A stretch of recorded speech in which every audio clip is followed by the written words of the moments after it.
That's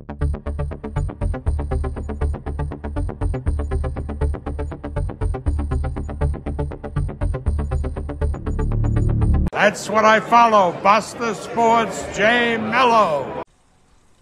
Matapos ang nakanselang laban ng Dubois versus Parker noong Pebrero 22, 2025 sa Kingdom Arena, Riyadh, Saudi Arabia, tinawagan ni Alexander Usyk si Daniel Dubois para sa isang rematch. Undercard sana ang Parker versus Dubois sa laban ni Bivol at Beterbiev, pero dahil bigla ang pull-out ang iba na makakalaban ni Parker.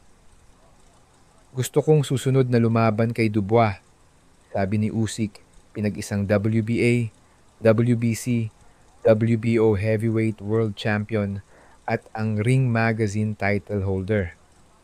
Iniulat ng Ring Magazine na si Dubois ay may sakit kaya binawi niya ang IBF Heavyweight title defense laban kay Joseph Dennis Parker.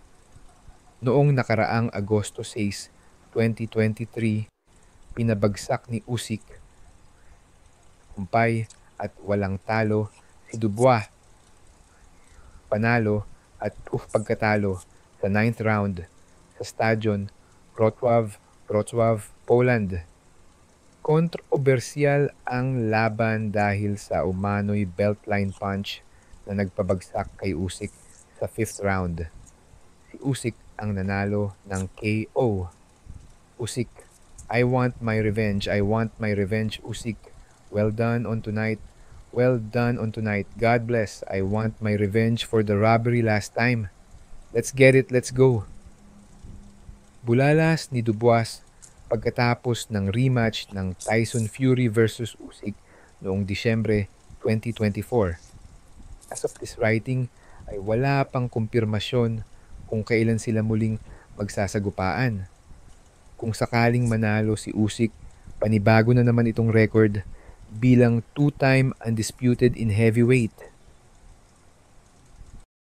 Kabayan, Basta Sports, J. Mello. Basta Sports, J. Mello. Basta Sports, J. Mello. Basta Sports, J. Mello. Basta Sports, J. Mello. That's what I follow. Basta Sports, J. Mello.